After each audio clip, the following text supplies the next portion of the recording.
Hey everyone, welcome today. So as of now आपको पता चल गया होगा कि अजीत डोभाल जो हैं अभी वो चाइना में हैं for a very important meeting with Wang Yi in China. At the same time जो गलवान का इंसिडेंट हुआ था उसके बाद में 6 साल तक कैलाश मानसरोवर यात्रा जिसको स्थगित कर दिया गया उसे दोबारा स्टार्ट कर दिया गया है। नाउ लेट अस अंडरस्टैंड कि एससीओ मीटिंग क्या है, क्यों पुतिन जो हैं वो आरआईसी को एक्टिवेट करने के लिए काफ़ी पुश कर रहे हैं, और आरआईसी क्या है हम उसको समझेंगे, एससीओ क्या है इसको हम लोग समझेंगे, गलवान इंसिडेंट क्या है, और गलवान इंसिडेंट के बाद में कैलाश मानसरोवर यात्रा को क्यों रोक दिया गया है, क्यों स्टार्ट कर दिया गया है, ये सब कुछ हम लोग इस वीडियो में समझेंगे। तो अजीत डोभाल साहब जो मीटिंग किए हैं, एक मल्टीलेटरल मीटिंग था जिसमें सारे जो कंट्रीज़ के हेड्स होते हैं जो कि एससीओ के पार्ट हैं उनका एक मीटिंग था, और उस मीटिंग में इन्होंने पार्टिसिपेट किया। उन्होंने टेररिज्म को काउंटर करने के लिए काफ़ी स्ट्रांगली जो है अपने पॉइंट्स को रखा है। आज राजनाथ सिंह जी भी विजिट कर रहे हैं, एंड ओबियसली वो भी जो है टेररिज्म को लेके काफ़ी स्ट्रांगली अपना पक्ष जो है वो चाइना के सामने एंड बाकी मेंबर्स के सामने रखने वाले हैं as a important member of SCO. Now SCO क्या है? एससीओ जो है जून 15, 2001 में एक ग्रुप फॉर्म किया गया था जिसका फाउंडिंग मेंबर इंडिया नहीं था उस समय, बट इंडिया अब इस ग्रुप का मेंबर है और बहुत ही इंपॉर्टेंट मेंबर है। Pakistan is also member of this group. तो यहाँ पे बहुत सारा इकोनॉमिक डेवलपमेंट के बारे में बात किया जाता है और टेररिज्म को रोकने के लिए बात किया जाता है। जो रीजनल स्टेबिलिटी है उसको लेके काफ़ी इंपॉर्टेंट डिस्कशन इस ग्रुप में की जाती हैं। एंड मैं बोलूँगा कि ब्रिक्स और एससीओ ये दो ग्रुप जो है वो आज की डेट में बहुत ही इम्पॉर्टेंट ग्रुप्स हैं, और ये मीटिंग जो है ये भी काफ़ी इंपॉर्टेंट मीटिंग है। नाउ आप देखोगे कि पुतिन साहब जो हैं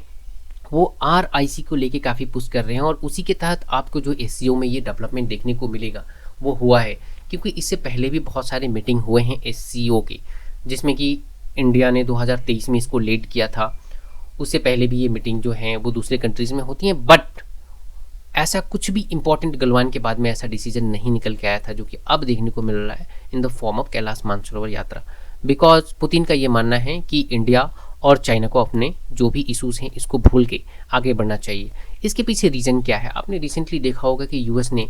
चाइना के ऊपर बहुत सारे टैरिफ्स लगा दिए थे, और ये टैरिफ्स लगाने के बाद में चाइना की जो इकोनॉमी है वो कुछ समय के लिए तो बिल्कुल ही इम्पैक्ट हो गई थी, और वहाँ प्रोटेस्ट वगैरह स्टार्ट हो गए थे। बिकॉज यूएस जो है वो चाइना का बहुत बड़ा मार्केट है। नाउ यूएस ने ये टेम्पोररी ये जो टैरिफ लगाए थे उसको रिमूव तो कर दिया है, बट चाइना के मन में जो डर था वो बिल्कुल बैठ गया, क्योंकि चाइना नोज़ वेरी वेल कि यूएसए ये सैंक्शंस दोबारा कभी भी चाइना के ऊपर लगा सकता है, राइट? उसने ऑलरेडी एक तो बहुत बढ़िया डेमो दे दिया है चाइना को। नाउ यूएसए किसी भी कंट्री को जब ग्रो करता हुआ देखता है, इकोनॉमी को ग्रो करते हुए देखता है, उसे लगता है कि ये मेरा कॉम्पिटिटर बन सकता है, तो उसके ऊपर सैंक्शंस एंड वार जो है वो डेफिनेटली इम्पोज कर देता है, और वो ये बात को खुलेआम बोलते हैं। रिसेंटली उनके कुछ मिनिस्टर्स ने ये बात को बोला था कि इंडिया भी अगर चाइना की तरह ग्रो करने लगेगा और उसे दिखेगा कि एक थ्रेट है उनको काउंटर कर सकता है, तो वो इंडिया को भी परेशान करने के लिए जो भी मेजर्स लेना होगा वो लेंगे, और ये खुलेआम बात करते हैं, उनके लिए कोई भी ये नई बात जो है वो नहीं है। एट द सेम टाइम ये भी देखने को मिला है रिसेंटली कि यूएसए के एक इम्पॉर्टेंट पॉलिटिशियन है, वेरी टॉप लेवल पॉलिटिशियन, उन्होंने बोला कि यूएसए जो है एक इकोनॉमिक बॉम्ब तैयार कर रहा है। उस economic bomb means tariffs and sanctions, जो कि वो रसिया, चाइना और इंडिया पे जो है वो गिराने वाला है, यानी कि टैरिफ लगाने वाला है, और बहुत सारे जो है वो सैंक्शंस लगाने वाला है इंडिया, चाइना एंड रसिया के ऊपर। क्योंकि ये रसिया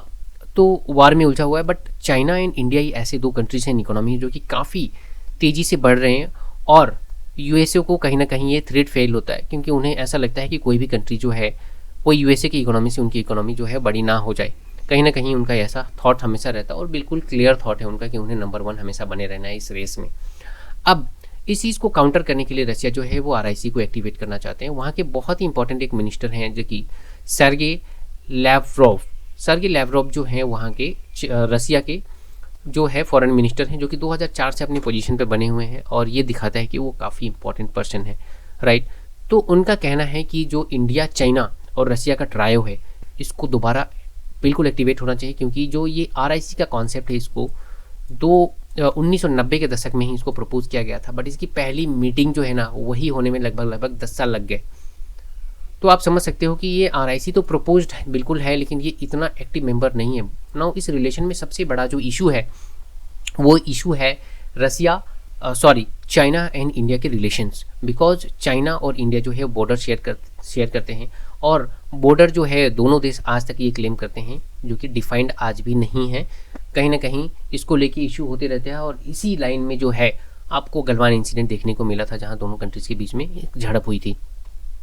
नाउ आप देखोगे कि बोथ कंट्रीज हैड डिसाइडेड कि स्टेटस क्यो को मेंटेन करते हुए जो है business relations and economic relation and जो डेवलपमेंट वगैरह है उस पर ध्यान दिया जाए, क्योंकि पिछले 6 साल में ये काफ़ी इम्पैक्ट हुआ है और रसिया इसमें काफ़ी इंपॉर्टेंट रोल जो है वो प्ले कर रहा है, राइट। तो आपको देखने को मिलेगा कि रसिया जो है उसका ये कहना है कि इंडिया और चाइना जो है, जिनकी वजह से ये आर आई सी जो है वो एक नहीं हो पा रहा है, ग्रुप अच्छे से फॉर्म नहीं हो पा रही है, तो इसमें जो है रसिया एंड चाइना जो है उनको जो है वो एग्रीमेंट करना चाहिए कि अपने बॉर्डर टेंशन को जो है वो शांत करें और फर्दर आगे मूव कर जाए, बिकॉज कहीं ना कहीं दोनों कंट्रीज़ के लिए जो है एग्री करना बॉर्डर सिचुएशन पे जो है वो काफ़ी टफ होगा। तो स्टेटस को मेंटेन करते हुए ही जो है आगे के रिलेशन कंटिन्यू आपको देखने को मिलेगा, राइट। तो it was a very important update and that is why I have covered it. In future issue से रिलेटेड और इंडिया चाइना रसिया से रिलेटेड कोई भी अपडेट आएंगे तो मैं डेफिनेटली आप लोगों को अपडेट करते रहूँगा। By the time, thank you very much for watching.